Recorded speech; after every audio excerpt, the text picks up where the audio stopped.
Sunday, we'll be starting our new series na pinamagatan natin Uncommon. Sunod-sunod mo, Uncommon. Uncommon. Ayan. And then our subtitle is Act with Integrity. No? So, sabi sa Psalm chapter 78, verse 20, verse 17 and 72, sabi yan, He chose David, his servant, and took him from the sheep pens. Kasi si David, shepherd siya. That is ang shepherd. So, pinili siya ng Panginoon. Sabi doon, from tending the sheep, He brought him to be the shepherd of His people, Jacob of Israel, His inheritance. So, si David na dating shepherd ng mga tupa lang, pinili siya ng Lord, ginawa siyang hari ng Israel, ginawa siyang shepherd ng bansang Israel. Nasusunod ko natin? Ano? Tapos, meron sinabi tungkol kay David sa verse 72. Ito yun.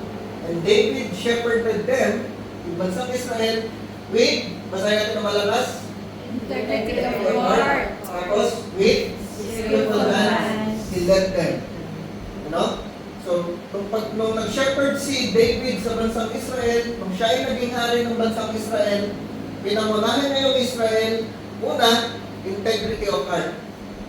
Ano? Yung heart niya may integrity. Tapos with skillful hands. Itong dalawa na ito, importante. Sabi mo importante.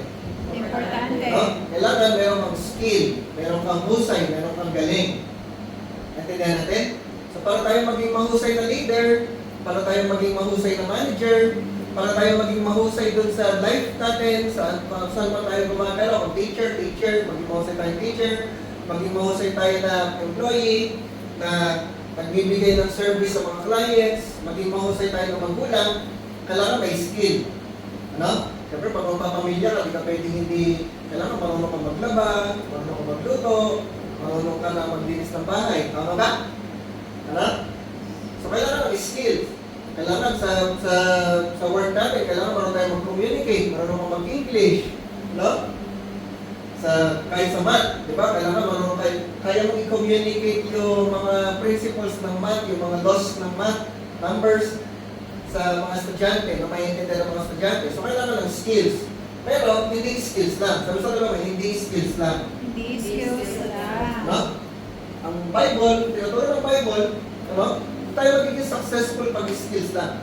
Kailangan ng integrity of heart. No? So, si David, ang description kay David, nung siya ay naging leader, nung siya ay naging king, naging shepherd ng Israel, meron siyang integrity. Hindi lang skills, meron siyang integrity. So, ang series natin is all about integrity. Kaya natin siya pinamagatang uncommon kasi yung integrity, hindi common. No? Tignan mo yung paligid natin, ang daming mga tao na walang integrity or kulang sa integrity or hindi pinapahalagaan yung integrity. May mga tao, may mga tao na walang halaga sa kanila yung integrity. Or hindi ganun kataas yung tingin nila sa integrity. No? Hindi nila pinapahalaga yung integrity. Makita mo lang yung mga politiko natin, ano? Ano? Mga politiko, puro pangako. Di ba? Puro pangako. Pagka mag-eleksyon, bobolahin ka, papangakuan ka, ang daming sasabihin ng mga magagandang plano. Pero tsak yun, pagkaraniwan na sa atin, nasanay na tayo. Di ba? Pag naupo yung politiko na yun, no? Wala na yung pakialam. Hindi na gagawin yung mga sinabi niya. Hindi na niya iniisip kung ano ba nangyari sa mga pangako niya, sa mga plano niya. Naintindihan natin? Magbibigay na lang ng mga yun ba? Magbibigay na lang ng iba-ibang dahilan. No? So kagaya nung ngayon, nangyari, nagkaroon ng flood control na sa mga project, na expulsion. Ano na nangyari? Diba? May mga nakulong na ba? No? May naparusahan na ba? Yung mga pera ba na sinasabi lang, naibalik ba yun? Gumanda ba yung mga projects na meron ngayon? No? Diba? Ngayon, pag-araw, tapos susunod ang pag-araw, tatagulan. Ano na mangyayari ulit? No? Nasanay na tayo, hindi na common sa ating paligid yung integrity. Even, hindi lang sa mga politiko, even to Christians. Ano? Nakakalungkot ko lang sabihin, Kaya may mga Kristiyano, maraming mga believers ng Lord. Tayo, sinabihan tayo, ang tawag sa Pilipinas ay the only Christian nation in Asia. Ano? Pero, isa yung Pilipinas sa pinaka-corrupt na bansa sa buong mundo. Mataas ang ranking ng Pilipinas pagdating sa corruption. Bakit gano'n? Christian nation, pero corrupt. Diba? Kasi nga, kulang sa integrity. Sinasabi natin naniniwala tayo sa Diyos. Sinasabi natin deboto tayo sa Diyos. Naglilingkod tayo sa Diyos. Sumusunod tayo sa Diyos. Naniniwala tayo sa Bible. Pero, hindi natin ina-apply. Diba? Religious ang mga Pilipino. Nagsisimba tayo. Meron tayong mga iba't ibang mga pista. Ano? Pero, after nun, anong ginagawa natin?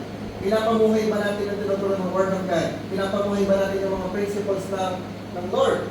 Yung kingdom ng Lord? Ano?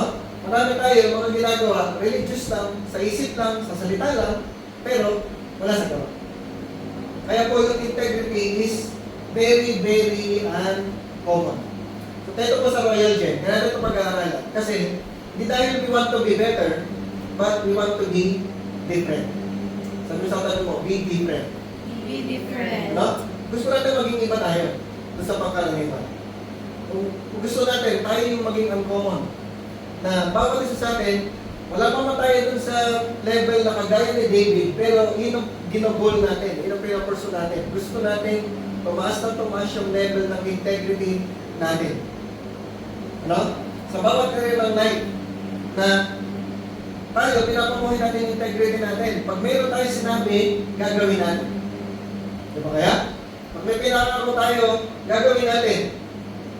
Hindi tayo nandoloko, hindi tayo nagdadaya, hindi tayo nagkukunwari. Ano? We want to be people with integrity. Ano? Kaya po, importante, yung pinag-aralan natin, humility. Sabi sa tabi mo, humility. Unity. Humble lang tayo. Kasi pag humble ka, aamin ka talaga kung nasan ka, kung ano ka. Hindi natin kailangan magpanggap, hindi natin kailangan magkunwari. For example, pagka, diba, marami tayong mga weaknesses, marami tayong mga pagkukulang. Hindi natin kailangan magkipagmalaki na, hindi tayo kailangan magkunwari na magaling tayo. Diba? Di ba ibig sabihin na kaya po yung humility at integrity magkatugtong na. Ano? Hindi ko kailangan pagmalaki na ako si Superman, ako'y magaling, ako'y kaya kong gawin lahat. Ano? Ang integrity, aamin ka kung ano lang totoo tayo sa sarili natin. Ano? Kaya po yung kagaya sa pagbabasa ng Bible natin, yung journal natin, once a week lang. Ano? Kaya kailangan magpanggap na ako, araw-araw ko nagbabasa ng Bible. Hindi. Di ba? Ano? Kaya kailangan magpanggap na magaling tayo at mahusay tayo. Yung pa yung pinag-usapan natin sa integrity. Paano nangyayari pag walang integrity? No? Pag walang integrity, nasisira ang trust. Ano? May tiwala pa kayo sa mga politiko. Di ba? Ano? Kasi nga, walang integrity. Pag walang integrity, walang trust. Ano? So tayo po, kung gusto natin na pagtiwalaan tayo ng mga tao, kailangan i-build natin yung ating integrity. Ano? So this morning, we will be talking about pure heart. Sabi sa tabi, pure heart. Pure heart. Si David, meron siyang integrity of heart. Pinapamuhay niya yung pagkakaroon ng integrity. Hindi siya perfect. King David is not perfect. Marami siyang pinag-aralan natin, di ba? Meron siyang ginawang kasalanan, si Bathsheba. Pero nagsisi siya sa Lord. Ano? Bumalik siya sa Lord. Ginawa niya yung pinapagawa ng Lord. Nag-humble siya sa Lord. Nagpa-correct siya sa Lord. Ano? Kaya yung ending ng life niya, ang description sa kanya, meron siyang integrity. Ano? So, pag tino-correct tayo, magpa-correct lang tayo. Pagka inaayos yung mga weaknesses natin, magpaayos lang tayo sa Lord. Hindi tayo perfect, pero nagpapaayos tayo sa Lord. Umaamin tayo, hindi tayo nag-pretend. Ano? Hindi tayo nagpapalabas, hindi tayo nag-show off. Hindi natin pinapakita sa mga tao na magaling tayo, pero deep inside, hindi tayo magaling. No, yan po ang integrity. So pag nasira yung integrity, pag walang integrity, walang trust, no? Nawawala din yung respeto. Diba? So meron kayong kilala niyo yung mga, ako kasi meron akong kilala na Diba yung dito sa principal ng Marcelo, kaya natin nabigyan pangalan, di ba? Nire-respeto ba siya? Ano? Mga tao na mayroong standard, may conviction, mawawala ng respect sa kanya. Tignan mo natin. Ano? Pag walang integrity or nasisira ang integrity, nadadamage ang relationships. Tama pa, mali? Tama. Diba? Pag wala sa integrity, nadadamage ang relationship kasi wala ka ng tiwala sa kanya. Yung mga sinasabi niya, ito na naman ko, sasabi na naman, nakakapa na naman. Ganun na tayo, nasanay ka na doon sa mga tao na, puro pangako, puro salita. No? Pag wala pa tayo sa integrity, pag wala sa integrity, yung mga opportunities na dapat meron tayo, nasasayang, nawawala. No? And, personally, tayo po, pagka tayo ay kulang sa integrity, stressful yun. Sabi sa katabi, stressful. Stressful. Merong mental and emotional stress yung kulang sa integrity. Kasi, hindi ka pwedeng namumuhay lagi sa, hindi mo pwedeng tuloy-tuloy na namumuhay ka sa pagkukunwari tsaka sa pagsisinungaling. Ano? So, yung pagkukunwari mo tsaka yung pagsisinungaling mo, eventually, lalabas yun. And ang gagawin mo, di ba? Pag ayaw mo pa rin umamin, tatakpan mo yun ng another lie. Kaya magbibuild up yung stress. Nasundan po natin? Magbibuild up yung stress kasi lagi kang mag-iisip, paano ko pagtatakpan yung sarili ko? Ano yung mga kwentong gagawin ko? Ano yung mga kwento na i-inventahin ko? Ano yung kasinungaling na nasasabihin ko? Para magpatuloy ko yung life na ginagawa kong pretense. No? So, pero po ang nangyayari. Pag nahuhuli na, di ba, minsan pagka nahuhuli ka na, nasabi na sa iyo yung mga mali mo, magdadahilan ka pa rin. Wala na natin si Saul, ano? Yung kwento ni Saul, siya na yung mali, dahilan pa rin ang dahilan. Hindi ginawa ko, sumunod ako sa Lord. Ano? Lagi mong pagtatakpan yun, hindi kasi yung mga soldado, hindi sumunod. Kasi yung mga soldado, ganito ginawa. Lagi kang mag-iimbento ng kwento, lagi kang magsisinungaling, lagi kang magdadahilan, para lang mapagtakpan mo yung sarili. Ano? Para lang mapalabas mo na ikaw yung tama, ikaw yung magaling. Pero sa Lord, sabi sa tabi mo, sa Lord, walang may tatago. Sa Lord, walang maitatago. No? Pwedeng magaling tayo sa tao. Pwedeng hinahangan tayo ng mga tao. Pwedeng tingin sa atin ng mga tao maganda. Pero sa Lord, hindi natin matatago. Ano? Pwedeng hindi ka mahuli ng mga tao. Pwedeng madala mo sa hukay yung mga sekreto mo. Pwede yun. Pero sa Lord, walang sikreto. No? Lahat tayo mananagot sa Lord. Lahat tayo haharap sa Lord. Lahat tayo sa uhusgahan ng Panginoon. Kung namuhay ba tayo ng tama dito sa earth or hindi. Ano? So may judgment. Sabi sa naman may judgment. So kailangan po magkaroon tayo matakot sa Lord. Na yung ginagawa natin dito sa lupa, may consequence na lang. No? Kaya po kailangan natin ng Savior. Ano? Kaya mayroong Jesus Christ na bumaba sa lupa, nagkatawang tao, namatay sa cross para mailigtas tayo. Kasi kung tayo lang, hindi natin kaya maging mahusay, hindi natin kaya maging perfect. Tama po natin? So mamaya pag-aaralan natin paano yung mga pwede natin gawin para mag-build natin yung integrity natin sa ating buhay. Yan. So 1 John chapter 2 verse 15, sabi niya, do not love the world or anything in the world.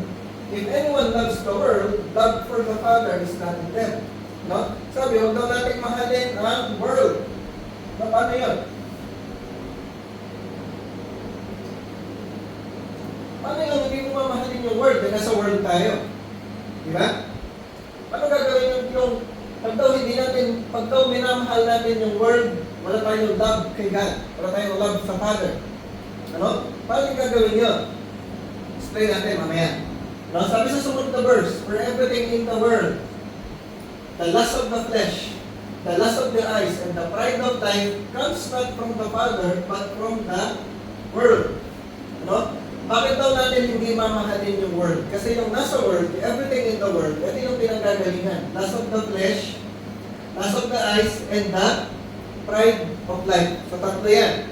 Lust of the flesh, lust of the eyes, pride of life. ang world daw, pinag-uusapan dito na do not love the world, yung system ng world. Yung culture ng world, yung influence ng world. Ang world daw, yung system ng world, yung culture ng world, yung system ng world, umiikot yung influence ng world, umiikot dito sa tatlo na to. Lust of the flesh, lust of the eyes, and pride of life. So yung tatlo na yan. Okay, discuss natin ano ba yung tatlo na yan. Ano? Si King David, pag sinabi siya, mayroon siyang integrity of heart. Yung ginagawa niya, hindi according to sa system ng world. Yung paglilid niya sa Israel, yung pagiging shepherd niya ng Israel, yung pagiging king niya ng Israel, hindi according to sa system ng world, sa influence ng world. Wala siyang, kumbaga, yung lust of the flesh, yung lust of the eyes, yung pride of life, hindi siya nag-ooperate doon.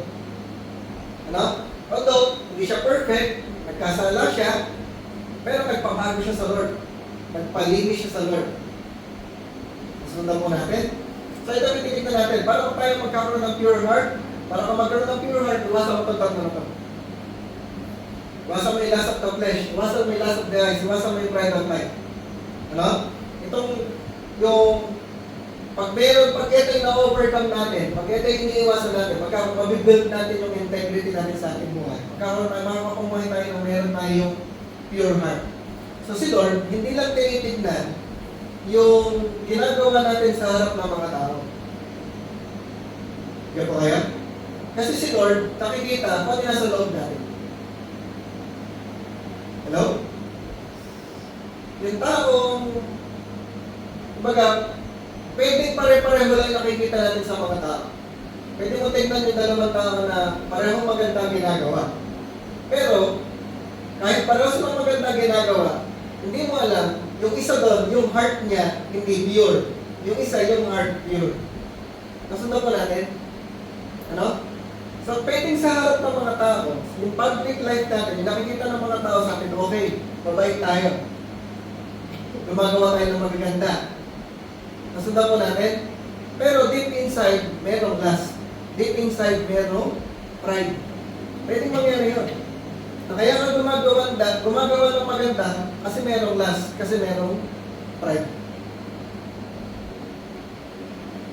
Nagigets po natin? Ano? So si Lord, hindi lang na tinitignan yung public life natin. Mas importante sa Lord yung private life natin. Yung nasa loob. Nasa puso. Ano?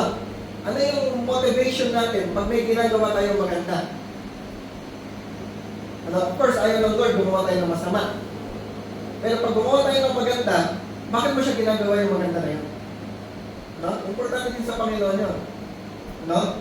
So, merong danger na pinapresent sa atin itong 1 John chapter 2. Sabi ng Apostle John, do not love the world. Huwag mong mahalin yung sistema ng world. Huwag mong mahalin yung lust na to.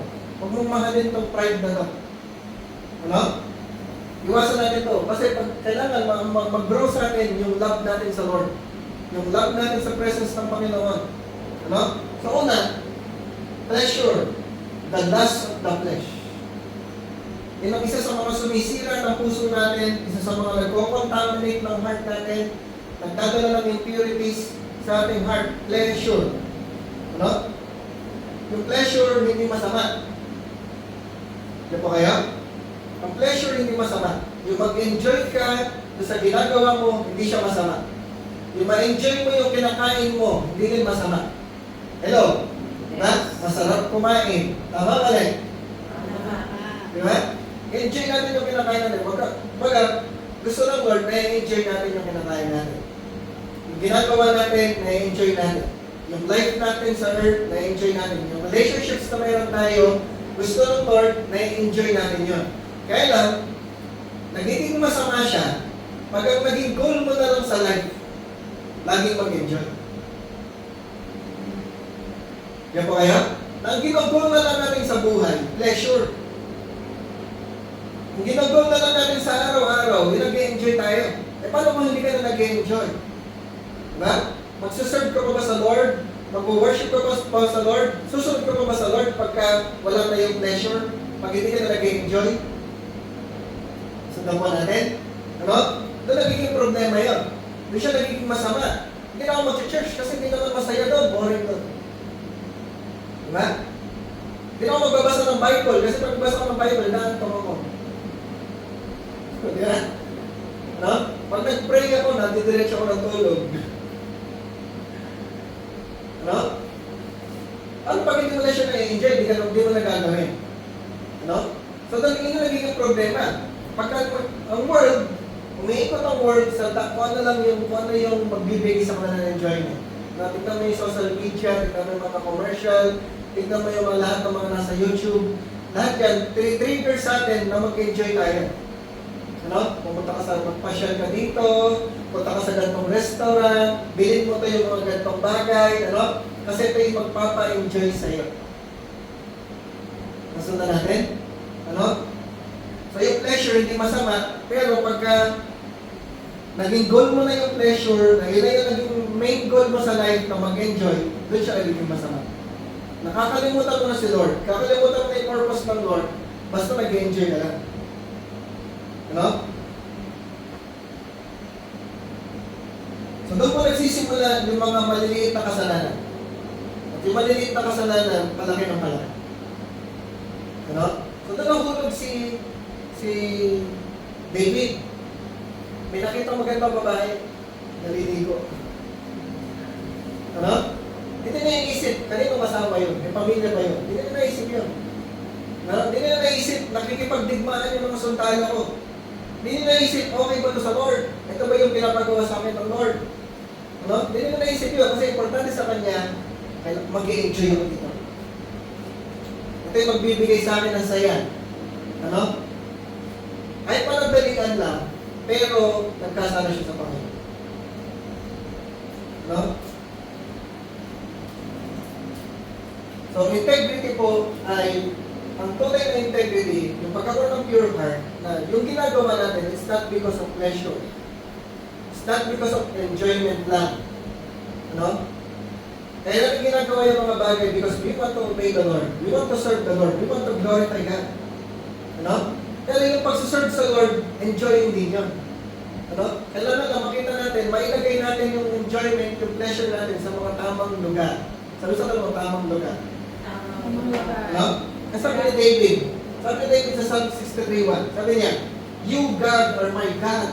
Earnestly, I seek you. I thirst for you. My whole being longs for you in a dry and parched land where there is no water. Ano? Si David, na-discover niya, yung ginawa niya kasalanan, yung mga iba't ibang mga bagay, hindi talaga yun ang nagbibigay ng pleasure sa kanya. Ang magbibigay lang ng pleasure sa kanya, yung presence ng Lord. Ang magbibigay sa kanya ng enjoyment, yung time with God. Ang magbibigay sa kanya ng enjoyment, yung relationship niya sa Lord. Kaya dumating siya sa point, sabi niya sa Lord, Lord, I seek you. Lord, I thirst you. Lord, I long for you. Ano? Kaya yung pagbabasa ng Bible, sa umpisa parang boring. Yung pagpe-pray, nakakaantok. Yung pagpunta sa church, parang sayang ang oras. Pero pag na-discover mo na yung relationship sa Lord, nagbibigay ng pleasure, nagbibigay ng enjoyment, ano? Excited ka na, nagkakaroon ka na ng excitement doon sa presence ng Panginoon. Lord, gusto mo na pumunta ng Sunday, gusto mo na magbabasa ng Bible, gusto mo na nagpe-pray, kasi na-enjoy mo na siya.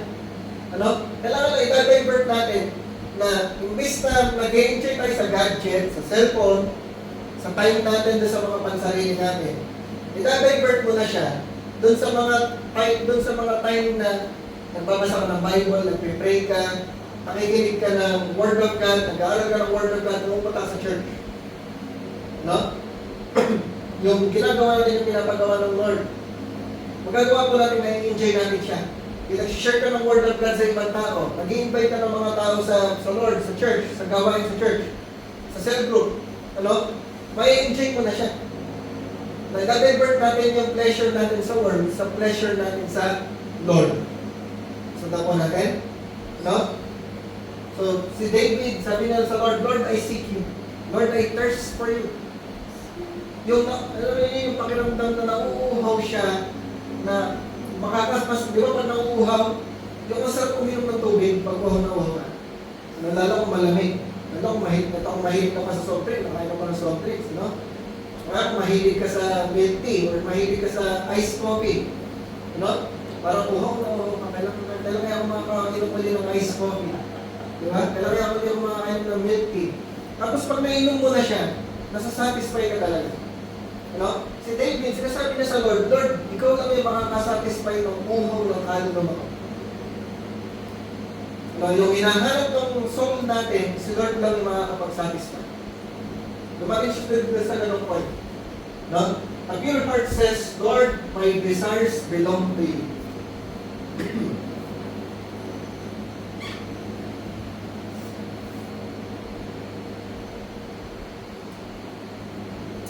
No? Ang tao na may pure heart, ang desire niya nasa Lord. Sundan po natin.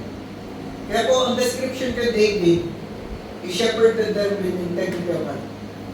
Yung kanyang pagiging leader, yung kanyang pagiging king, yung kanyang pagiging shepherd, hindi para sa sarili niyang enjoyment, hindi para yung nag-enjoy lang siya, na nakukuha niya yung mga gusto niya, hindi para yung makuha niya lahat ng mga magagandang babae, hello?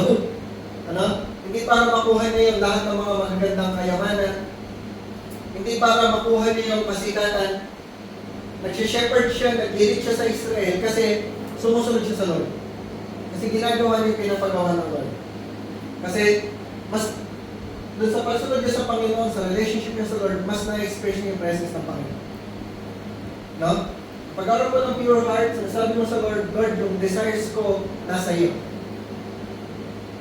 Yung desire ko para sa iyo. Nakuha ba natin?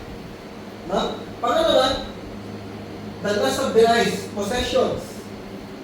Lahat ng mga maganda sa mata. Diyan po kaya? Diba? Pumunta ka sa mall, dahil mo makikita maganda sa mata. Diba? Mamaya, punta kayo sa loob, try nyo. Okay sa SM. Ang daming maganda sa mata. Magandang gadget. Wala? Magandang sapatos. Magandang pantalon, damit. Ano? Di ba? Mga pagkain na magagandang tingnan, ano? Yung pa yung lust of the eyes. Yung mga bagay na nagpapakinang sa mata natin. Pag nakikita mo, wow, ganda nun. Di ba? Gusto ko nun. Nasundan po natin? Ano? Yun po yung lust of the eyes. Ganun po nag-ooperate ng world. Kaya po pag pumunta ka sa mall, lahat na makikita mo talaga ito maganda. Walang ilalagay na pangit sa mall. No? Pag may nakita kang pangit sa mall, hindi mo pupuntahan yan. Ano? Kaya laging malinis, laging mabango, laging may ilaw, laging maliwanag. Kasi nga, para i-attract yung mata natin dun sa mga magagandang binibenta nila. Para mapabili ka. Ano? Kahit wala kang pambili, bibili ka, uutang na lang ako. Uutang na lang. At least makuha mo yung gusto ko. Kasi nga maganda sa mata. No? Lust of the eyes. Kanya kung mag-operate yung possessions. Ano? Tapos pag nakuha mo na siya, gusto mo, yung pag nabili mo na yung gusto mong bilhin, hawak mo na siya, ang ganda. Ano? Pero yung enjoyment mo, sandali lang. Kasi, check na merong lalabas ulit na mas maganda. Tama? Ano? For example, cellphone. Every year, lagi may bagong model. Buwan-buwan, may lumalabas na bagong cellphone. Ano? Sasakyan, ganun din. Taon-taon, may lumalabas na bagong sasakyan.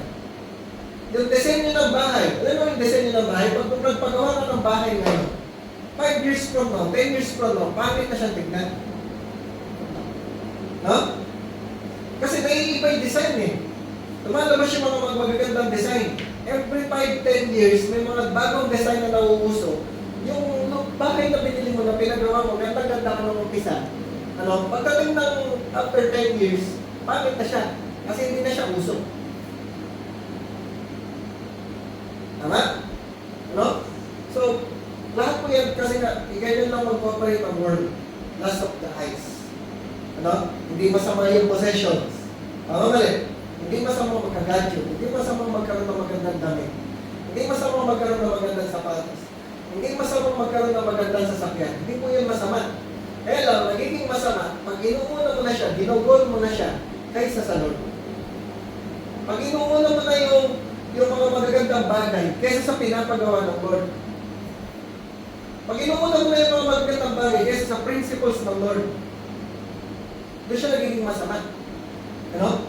Ang world, nag-ooperate ng possession, of pleasure, lust of the eyes, lust of the flesh, kasi nga, wala sa kanila, hindi nila iniisip ang Lord. Ano? Bakit nagagawa ng mga politiko na manloko, nagagawa ng mga politiko na mangako, ipako yung mga pangako, bakit nila nagagawang mangarap? Kasi wala sa isipan nila na may Diyos. Wala sa isipan nila na pwedeng naisip nila may Diyos, pero walang pakialam ang Diyos. Naisip nila, hindi tinitingnan ng Diyos yung ginagawa nilang mali.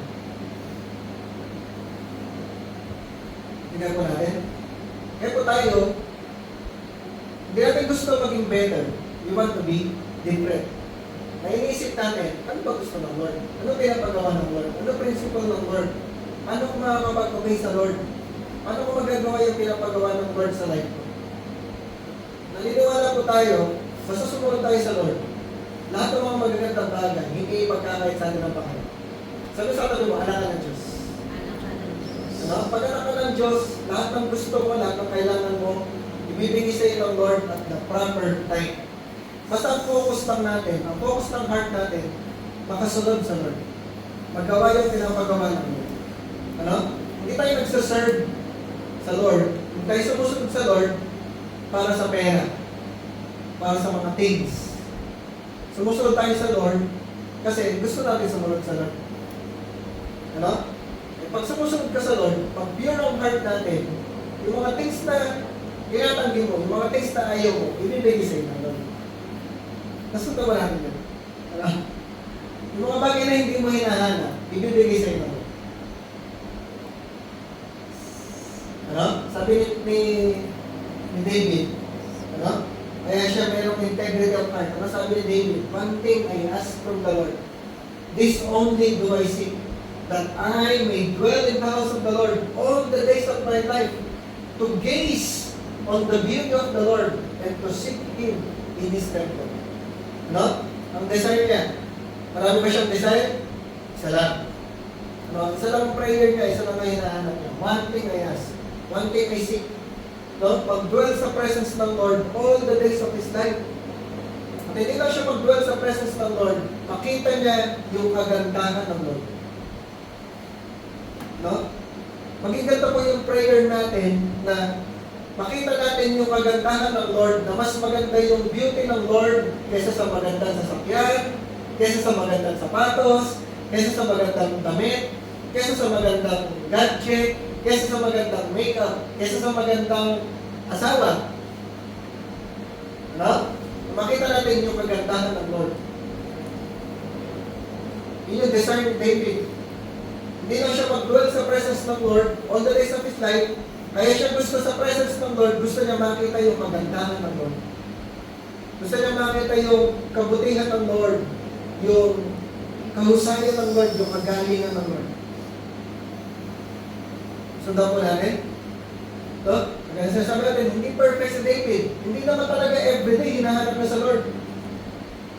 Kasi hindi naman tinitignan sa atin ng Lord yung perfection. Ano? Hindi naman talaga everyday maiisip mo sa Lord. Sa totoo lang. Mali. Hindi talaga everyday na maiisip mo gawin yung pinapagawa ng Lord.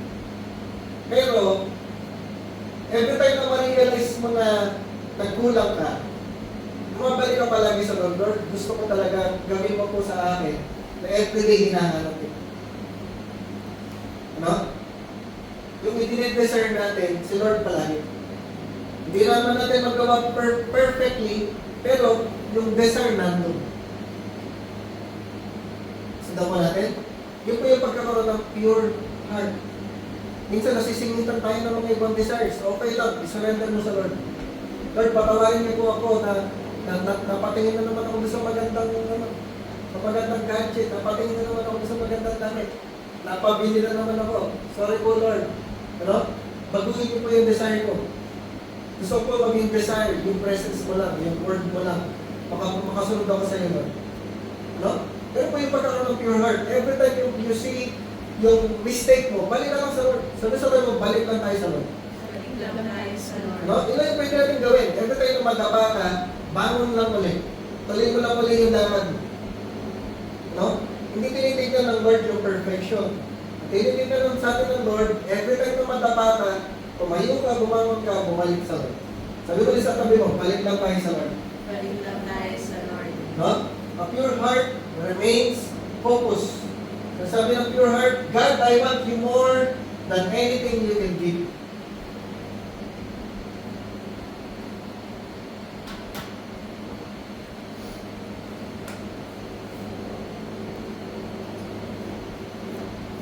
No? With pure heart, sasabihin mo sa Lord, Lord, ikaw ang pinakagusto ko. Kaysa sa anumang bagay na ibibigay mo sa akin. Ibig sabihin yan, nagsiserve ka sa Lord, sumusunod ka sa Lord, hindi para sa blessings. Nakuha mo natin? Nagsiserve ka sa Lord, sumusunod ka sa Lord, hindi para sa provision, hindi para sa benefits. Kaya ka nagsiserve sa Lord, kaya ka lumalapit sa Lord, kasi si Lord ang gusto mo, hindi yung ibibigay niya. Ang hinahabol natin, yung blesser, hindi yung blessings. Ano? Ang hinahanap natin, yung giver, hindi yung i-give niya. Sundan po natin. So, ganun yung, kaya po si David, sabi niya sa prayer niya, one thing I ask, so that I may gaze upon the beauty of the Lord. No? Paulit, the pride of life means power.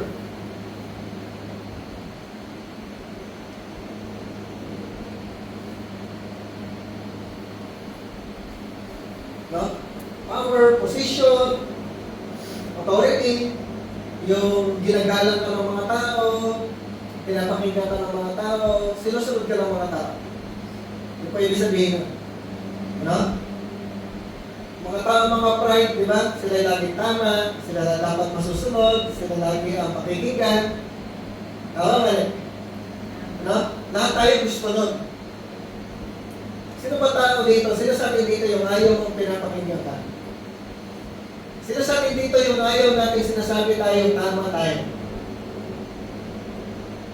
Diba? Gusto natin pag may ginawa tayo, naturally, gusto natin pag may ginawa tayo, papalapakan tayo. Wow! Ang galing naman! Wow! Ang husay! Diba? Normal po sa atin yung mga tao, ganun yung ginagawa natin, ganun yung hinahanap natin. We want recognition, we want appreciation, we want yung mga tao, tinitingala tayo. Ina-appreciate yung ginagawa natin. Normal po sa atin yun. Tapos kaya po may mga tamporista. Diba? Kaya may mga tamporista. Pagka hindi napansin, hindi nabati, diba? Ay, si sister, si brother, si pastor, dokumin natin. Diba? Katampo na. No? Birthday ko, dokumin natin. Birthday ko, ito ko binigyan ng regalo, ito ko binigyan ng cake. Katampo na. Diba? Ganun po yung normal sa atin. Kasi nga, gusto natin, nire-recognize tayo. No? Tapos yung mga entitled, ang thinking ng mga entitled, sabihin nila, I deserve this. I earned this.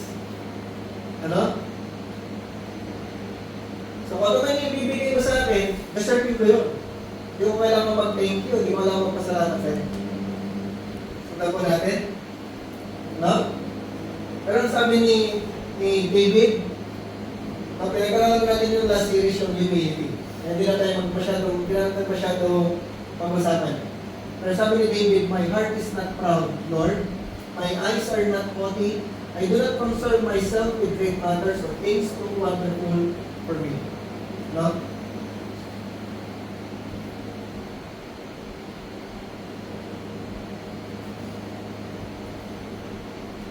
So pinag-aralan natin, one time pinag-usapan namin sa virtual hub na devotion namin, ano pinagkaiba ng pride, ng conceit, tsaka ng haughty?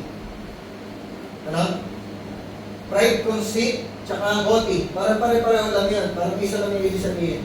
Yung conceit, ibig sabihin ng conceit, yung mataas tingin mo sa sarili mo. Ano? Kayo magaling, ako tama. Ano? Pinag-aralan ko to. Graduate ako ng masteral, ng doctoral.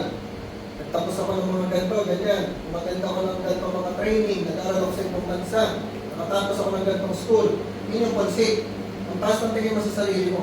Eh dapat pakinggan nyo. O, dapat pag pumunta ako sa church nyo, paupuin ko ako sa magandang pwesto. Dapat pagkakain, ako una mong pakainin. Na? Ganyan yung mga matataas yung tingin sa sarili. Nakuha po natin?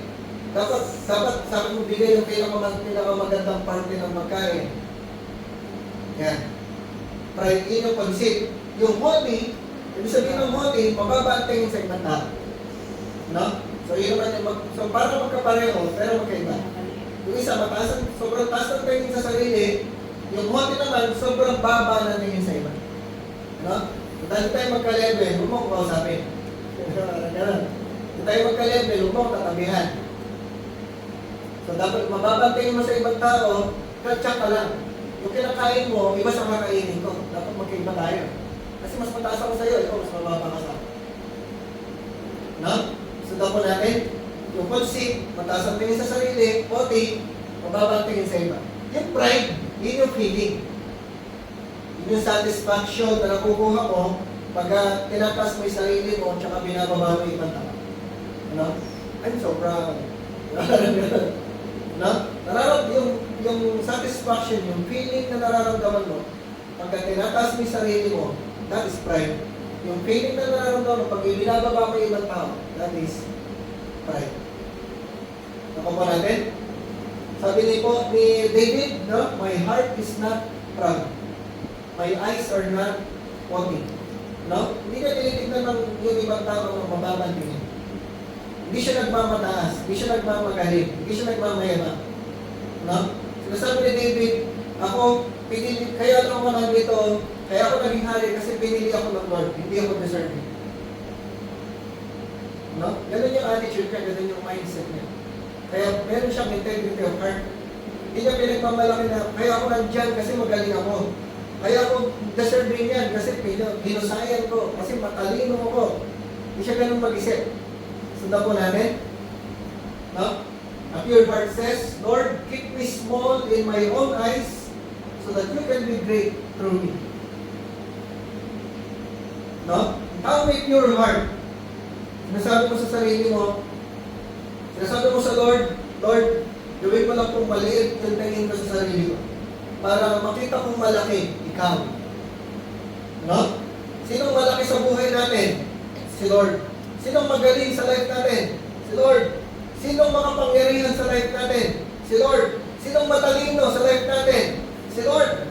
Ano? Si Lord ang magaling, si Lord ang mahusay, si Lord ang makapangyarihan, si Lord ang matalino. Hindi tayo. No? Yun po yung pagkakaroon ng pure heart, ang tingin natin sa sarili natin, maliit, ang malaki si Lord. Ano? Pride is concerned with who is right. Ang pride, ang iniisip ng pride, who is right. But humility is concerned with what is right. Sundan po natin. Ang humility, ang iniisip ng taong humble, ano ba yung tama? Pero ang iniisip ng taong pride, sino ang tama? Sundan po natin. Ano? Kapag kinakausap mo talaga, mararamdaman mo yan. Ramdam mo. Tayo ko konti. Masyado nakadikit yung mga kaya, ang lamig, ang lakas ng hangin. Diba? Kasi nga, gusto niyang patunayan palagi, siya yung tama. Ano? Ang taong humble, walang kailangang patunayan. Kasi alam mo, maliwanag sa sarili mo, love ako ng Lord, bless ako ng Lord, anak ako ng Lord, hindi ako pababayaan ng Lord, sasamahan ako ng Lord. Wala ko kailangang patunayan. Yung ginagawa ko, kaya ko na siya ginagawa, sumusunod ako sa Lord. No? Naglilingkod lang ako sa Lord. Wala ko yung pagmapalaki, wala akong kailangang patunayan. Pero yung mga tao ma-pride, laging mayroong kailangang patunayan. Ano? Kailangan nila laging patunayan. Sila ang magaling, sila ang mataas, sila ang matalino, sila ang tama. No? Kasi nga, may pride yun. Nakuha po natin. Ano? Sa panghuli na lang po, sabi ni King David, ang prayer niya, Psalm 51 chapter 10, no? Nalala niyo ba ito? Diba? Create in me a pure heart, O God, and renew a steadfast spirit within me. No? Hindi perfect si David, pero siya ay totoo. So, dun sa tabi mo, totoo lang tayo. You know? We are not better than other people. We are not perfect than other people. Pero we want to be different. We want to be true. We want to be genuine. You know? Yung pure heart po, ang prayer ni David, you know? Ilayo siya ng Panginoon sa mga pleasures, sa mga possessions, sa pride. You know? Ang prayer niya sa Lord ay bigyan siya ng pure heart. Yung pagkakaroon po ng pure heart ay hindi natin makukuha sa pag-aaral, hindi natin makukuha sa mga training.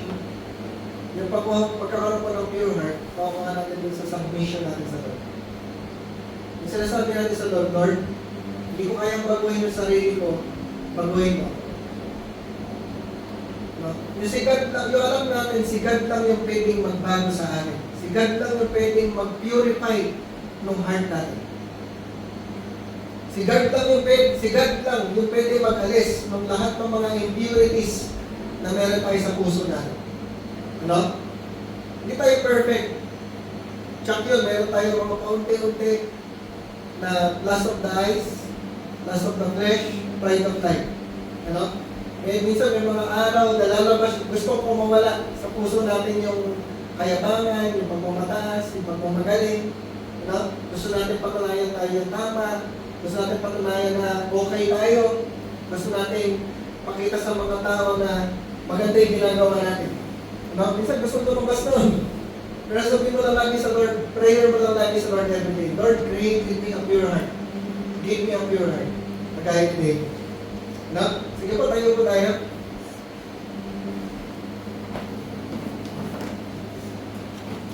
Tayo po mga namin. Well, let's just be kagaya ni David. Prayer sa Panginoon. Lord, create in me. Give me a pure heart. Ano? Kung man yung alam ng Lord, nakikita ng Lord yung mga nasa puso natin, tayo din mismo alam natin sa sarili natin yung mga bagay na hindi pleasing sa Panginoon. Ano? Meron tayong mga iniisip, meron tayong mga motives, meron tayong agenda, meron tayong mga dinedesire na maaaring hindi pleasing sa Panginoon. Just give it to the Lord right now. Just take this time to be with the Lord, to talk to the Lord. Ibigay mo lang sa Panginoon, Lord, alam niyo po yung mga impurities na meron sa aming puso, yung mga desire for pleasure, mga desire for possessions, yung mga pride sa puso mo, Lord. Binibigay po namin ito sa inyo, Panginoon. Purify us. Cleanse us, O Lord. Give us a pure heart. Itama niyo po yung mga desires namin. Itama niyo po yung mga ginugol namin. Itama niyo po, Lord God, yung mga impurities sa aming mga buhay. We just want to stand before your presence. We just want to serve you, to obey you, Lord God, with a pure heart. Kung paano po naglingkod sa inyo si David, hindi man siya perfect, Lord God, pero he is real. Lord, gamitin po, Panginoon, we want people to see na hindi kami perfect, hindi kami mahusay, hindi kami magaling, pero we want people to see that we are pure, we are true, we are genuine. Wala kami tinatago, wala kami kinakahiya, wala kami pinagmamalaki, wala kami kailangang patunayan. Inisip po ninyo kami, Panginoon, alam po namin, Lord, kayo lang yung kaya magbago sa aming mga buhay. Patuloy niyo po kami tulungan to walk in integrity, to act with integrity sa lahat ng ginagawa natin. Salamat po, Panginoon. Continue to use us, Lord God, for your glory, to advance your kingdom. Use us to advance for your plans and purposes. Patuloy, Lord God, na ikaw yung mag-glorify sa aming mga buhay. Patuloy na ikaw yung mag-glorify sa aming mga families. Patuloy na ikaw yung mag-glorify even sa school namin, sa work namin. We just want to continually submit our lives to you, Panginoon. Use us. Transform us. Change us, O Lord. Salamat po, Lord. We We give you back all the glory and honor. We praise you. We pray all of this in the name of the Lord Jesus Christ. Everybody say, Amen. Sige po, palakpakan natin si Lord.